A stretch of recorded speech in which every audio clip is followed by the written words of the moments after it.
It's 2:47 a.m. Your gas light's been on for 40 miles.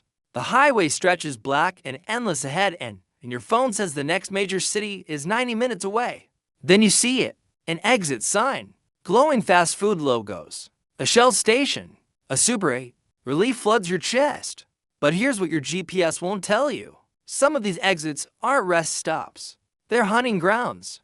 They're transaction hubs. They're the kind of places where the fluorescent lights flicker on purpose. Because darkness is a business model. See, cartels aren't stupid. They didn't operate in big cities where there are cameras. On every corner, an FBI field office is 5 minutes away. They set up shop in the in-between. Places, the forgotten towns, the ones straddling to interstates. The ones where the police force is for guys and a German shepherd. And the nearest state trooper is 4 to 5 minutes out. These are America's interstate towns. And in 2026, some of them aren't towns anymore. They're logistics centers, distribution nodes. And if you pull off at the wrong exit, you're not a traveler. You're inventory. Lock your doors. Check your mirrors. And whatever you do, keep driving. We're counting down 10 interstate towns where the locals know, after dark, you don't stop. Ranked by transit danger, from sketchy to you should have filled up 3 exits ago. Let's break it down. Number 10, Breezewood, Pennsylvania. From the highway, Breezewood looks like salvation. Sprawling cluster of gas stations, fast food joints, and budget motels crammed into a single strip along Route 30. It has the only break in miles along the I-70, I-76 corridor. And if you're driving between Pittsburgh, the East Coast, you've probably stopped here. Bright signs, familiar logos, Taco Bell, Sheetz, Denny's. It looks safe. It looks American. But Breezewood isn't a town, it's a funnel. And funnels are designed to trap things. Breezewood has been flagged in multiple federal reports as a high-risk corridor for human trafficking. Its unique position where I-70 and I-76 force all traffic onto a single commercial strip creates what investigators call a choke point. According to the National Human Trafficking Hotline, Pennsylvania consistently ranks in the top 10 states for trafficking cases. And I-70, I-76 corridor is a documented transit route. The endless stream of anonymous travelers, the rows of cheap motels with hourly rates. The truck stops open 24/7. This is infrastructure. Not for travelers, for transactions. Breezewood exists because of a loophole. When the interstate was built, federal law prohibited commercial services directly on the highway. So Breezewood became the mandatory pit stop, a place where every single vehicle has to exit, drive through town, and get back on. Millions of cars a year.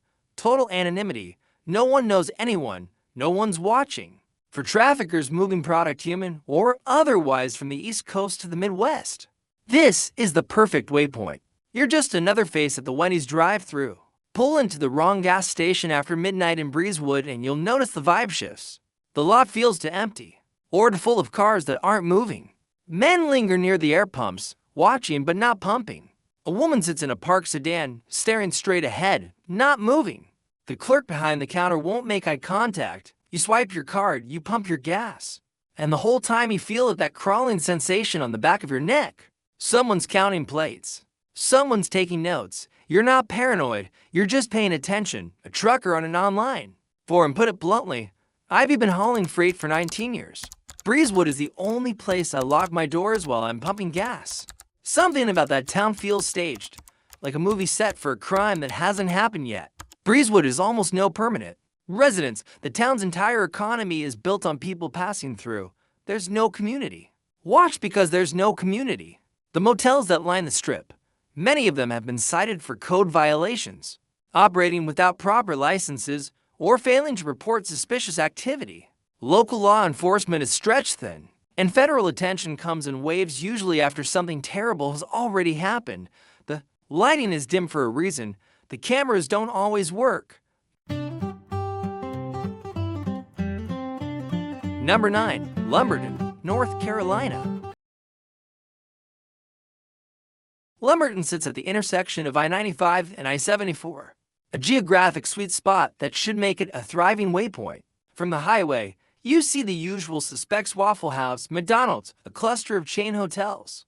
It looks like any other southern pit stop, but the billboards tell a different story. See something, say something. Human trafficking is real. They're spaced along the exits like warnings. Because they are. Lumberton consistently ranks as one of the most dangerous small cities in America. According to FBI crime data, the violent crime rate here is over 1,100 per 100,000 residents, more than 4 times the national average. Property crime follows the same pattern.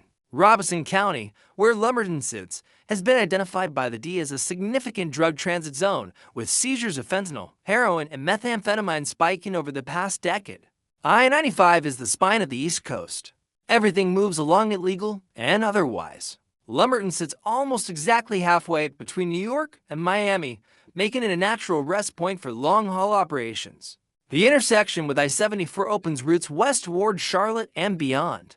For organizations moving drugs or people up and down the seaboard, Lumberton is a rest stop with benefits, cheap motels, minimal oversight, and a population of busy surviving to ask questions. The gas stations here don't feel right after dark. Too many cars idling in the lot with their headlights off. Too many people standing outside who aren't going in. You pull up to a pump and a guy approaches your window, not aggressive, just there, asking if you need directions, asking where you're headed. Your instincts scream. You decline, pump fast, and leave without going inside. In the rear view, you see him approach the next car. He's not panhandling. He's screening. One traveler wrote, "Stopped in Lumberton at 11 p.m. to use the restroom. A woman inside the gas station asked me if I had a phone she could borrow to call her boyfriend. Something in her eyes. She wasn't asking for a phone. I gave her the national trafficking hotline number written on a napkin. I still think about her." Lumberton has been economically devastated for decades.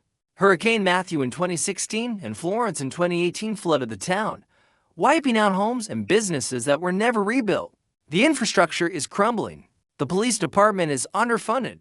And the poverty creates desperation, the kind of desperation that criminal organizations exploit. This isn't just a gang problem. It's a systemic collapse that makes crime the only growth industry. Number 8. Gallup, New Mexico. Gallup calls itself the heart of Indian country. And from the highway, it has a rugged, romantic look, red mesas, turquoise shops. Route 66 nostalgia. It's the kind of place that makes you want to stop, stretch your legs, and buy a dream catcher. Don't. Not after dark. Not if you're alone. And definitely not if you're low on gas. Gallup has a violent crime rate nearly 4 times the national average.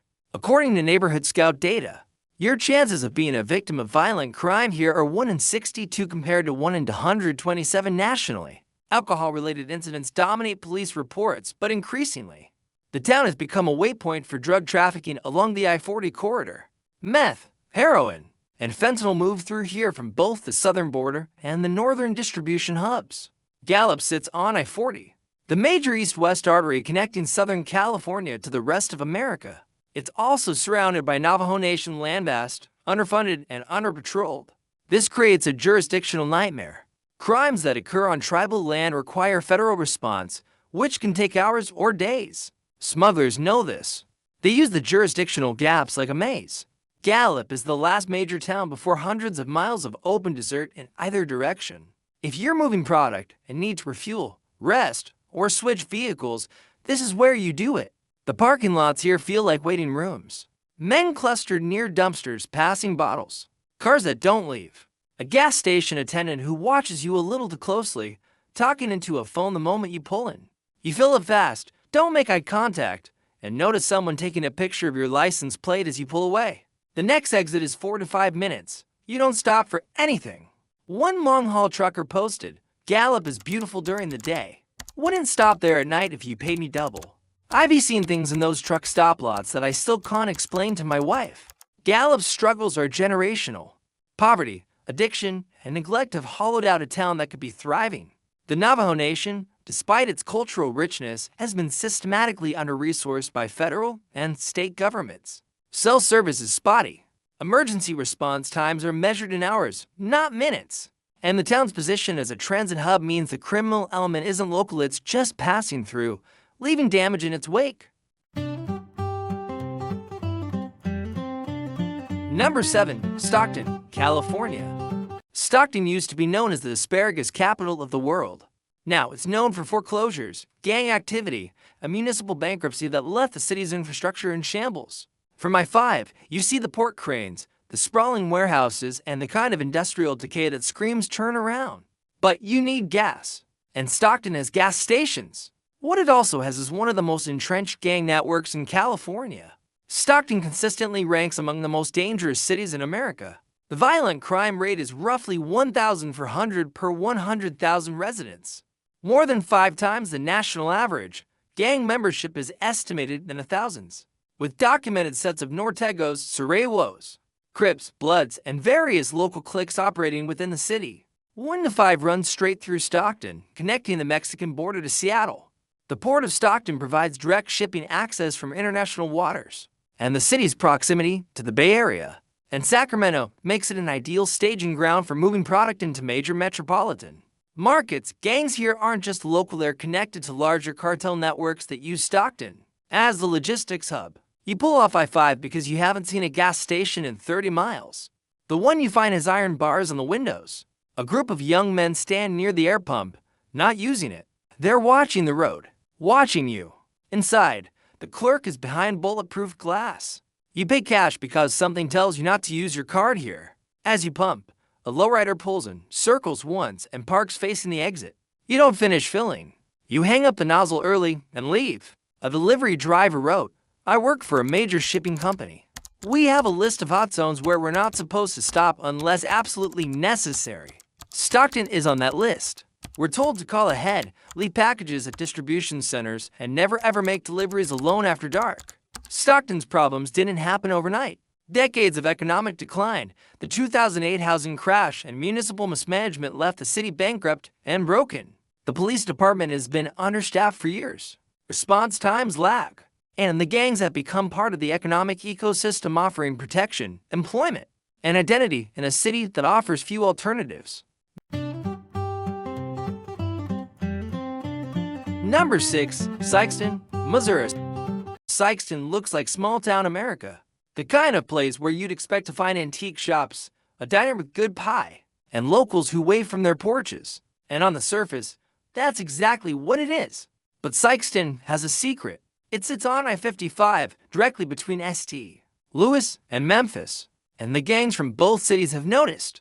For its size, Sikeston has a startling crime rate. Violent crime runs roughly 3 times the national average. The town has seen a spike in drug-related offenses over the past decade, with methamphetamine and fentanyl seizures increasing year over year. Law enforcement has documented gang presence linked to larger organizations in St. Louis, including sets associated with national networks. Sikeston is a connector town. 1 to 55 runs north-south, linking 2 of the most violent cities in America, St. Louis and Memphis. The town is also close to the I-57 junction, which opens routes toward Chicago. For drug traffickers, this is prime real estate, a quiet town where you can stash product, switch vehicles, and disappear into the anonymity of rural Missouri. The local police force is small. The highways are fast, and nobody expects trouble in the land of throne rolls. The truck stops outside Sikeston are busy at all hours. Too busy. Cars park for hours without moving. Men sit in running vehicles, watching. You stop to fuel up, and a woman approaches your window, asking if you need company. She doesn't look like a professional, she looks scared. You decline and lock your doors. As you pull out, you notice a van following you to the on-ramp. You don't slow down until you're past the county line. A trucker wrote, "I stop at Lambert's during the day because those rolls are legendary. But I don't fuel up in Sikeston." Something about the truck stops there feels off. Too many eyes. Too little small talk. I'd rather pay more at the next exit. Sikeston is caught between 2 gravitational pulls. The gang networks from St. Louis and Memphis treat it as neutral territory, a place to do business without the heat of the big city. But the town doesn't have the resources to push back. The police department is stretched thin. Investigations stall. And the residents, good people, by and large, are caught in a crossfire they never sign up for. Number 5. Yakima, Washington. Yakima looks like paradise if you're into wine, apples, and hops. Rolling orchards, snow-capped mountains, a small city feel with agricultural charm. The exit signs advertise wineries and farmers markets. What they don't advertise is that this valley has become one of the most significant cartel operation zones in the Pacific Northwest. Yakima's violent crime rate is more than double the national average. Gang activity has been documented by local law enforcement for decades, but the nature of that activity has evolved. Federal reports now identify Mexican drug trafficking organizations, specifically the Sinaloa cartel, as having operational presence in the Yakima Valley. The area has seen major drug busts involving hundreds of pounds of methamphetamine and fentanyl. Yakima sits along I-82, which connects to I-90, the major east-west artery from Seattle to the rest of the country. The agricultural economy provides perfect cover: trucks moving produce, seasonal workers who don't ask questions, and rural properties where activity goes unnoticed. The proximity to Canada adds another dimension. This is a distribution hub hiding in plain sight among the apple orchards. The motel you pull into looks clean enough. The parking lot is half full, mostly trucks. You go to check in and the clerk seems nervous, glancing at the security monitor repeatedly. When you ask about food nearby, he just shakes his head. Don't walk at night, he says, just don't. You sleep with the chain on the door and leave at first light without showering. A seasonal worker posted, "I spent 3 summers picking apples in the Yakima Valley. Beautiful place. But the locals told me never to ask about the trucks that come and go at night. Never to notice the buildings with blacked out windows." I listened. Yakima's agricultural economy depends on migrant labor, hard-working people who keep their heads down because they have to. This creates a culture of silence that criminal organizations exploit. Local law enforcement is outgunned and outmaneuvered. Federal resources come in waves, usually after major busts, but the networks rebuild within months. The cartel presence isn't a rumor here. It's an open secret. Number 4. West Memphis, Arkansas. West Memphis is what happens when you put too many highways in one place. I-40, I-55, and the Memphis Metro converge here, creating a neon jungle of truck stops, casinos, and budget motels. The exit signs glow with the promise of cheap gas and hot food. The reality is grimmer. This is one of the most dangerous small cities in America. West Memphis has a violent crime rate that's nearly 7 times the national average, 7. For years, it is ranked among the most dangerous cities per capita in the country. The truck stops, dozens of them, are notorious for drug activity, prostitution, and robbery. Law enforcement is aggressive but overwhelmed. The transient nature of the population makes prosecution difficult. West Memphis is a crossroads. I-40 runs coast to coast. I-55 runs from New Orleans to Chicago. And the Mississippi River provides a natural smuggling route that's been used for centuries. For criminal organizations, this is a 5-star location: high traffic, minimal oversight, and an endless stream of anonymous travelers. The truck stops are the infrastructure. The highways are the arteries, and the product, drugs, weapons, people flows through 24/7. You pull into a truck stop because you need coffee and your eyes are closing. The lot is enormous, filled with idling semis. You park near the entrance, under the lights, but the lights don't reach everywhere, and the shadows between trailers. You see movement, figures talking, something changing hands. You go inside and the clerk barely acknowledges you. Everyone in the store seems to be waiting for something. You grab your coffee and leave without the creamer. The on-ramp can't come fast enough. A trucker posted, "West Memphis is where I learned to sleep with a weapon." I'm not proud of it, but when you wake up to someone trying to jimmy your cab door at 3 a.m., you stop relying on faith. West Memphis has tried to clean up. Casino money brought some investment, but the underlying problems, poverty, lack of opportunity, and an economy built on transit haven't changed. The police do what they can, but when your city is designed for people to pass through, you become a target for everyone who wants to exploit that anonymity. Number 3. El Centro, California. El Centro sits in California's Imperial Valley, surrounded by agricultural fields and desert. From I-8, it looks like any other border region town: dusty, flat, and forgettable. Fast food, fuel, and not much else. What the exit sign doesn't mention, El Centro is 12 miles from the busiest drug trafficking tunnel zone in America. El Centro's crime statistics are deceptive because much of what happens here never gets reported. The Border Patrol's El Centro sector has seen consistent increases in drug seizures, including massive fentanyl busts. Immigration detention facilities overflow, and the tunnel's sophisticated underground passages connecting Mexico to California continue to be discovered regularly. This isn't a town with a crime problem, it's a staging ground. I-8 connects San Diego to the Arizona desert. El Centro is the last significant stop before miles of open highway. The Mexican border is visible from the edge of town. For cartels, this is the entry point. Product comes through the tunnels, gets loaded into vehicles, and disappears on OI-8 within minutes. The desert provides cover. The highway provides speed. And El Centro provides the infrastructure: motels, gas stations, storage facilities to make it all work. The gas stations in El Centro feel like waiting rooms. Cars idle without purpose. Men lean against pickup trucks, watching the road. You pump gas, and a border patrol helicopter thunders overhead. Not unusual here, just constant. The clerk inside doesn't make eye contact. You pay and leave. On the on-ramp, you pass a convoy of unmarked SUVs moving in formation. You don't look too closely. You don't want to know. A traveler posted, stopped in El Centro for gas, and a guy at the next pump asked if I wanted to buy something for the road. I said no. He smiled and said, smart. I didn't stop again until Phoenix. El Centro isn't a failed town, it's a captured one. The legitimate economy exists, but it operates alongside a shadow economy that dwarfs it. Law enforcement here is in a perpetual war, and the locals have learned to look the other way. Not because they're complicit, but because noticing things gets you noticed. Number 2. Sunland Park. New Mexico's Sunland Park doesn't have an exit sign. Not really. It's more of a bleed through a place where the El Paso Metro fades into something else. From I-10, you might not even realize you've left Texas.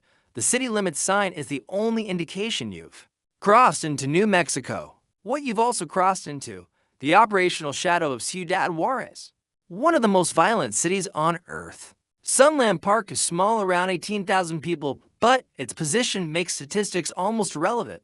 The town shares a border with Juarez, where cartel violence has claimed tens of thousands of lives. On the U.S. side, trafficking is constant. Bodies have been found in the desert. Mass graves have been discovered across the border. The violence doesn't respect imaginary lines. Sunland Park is one of the closest U.S. communities to a major cartel stronghold.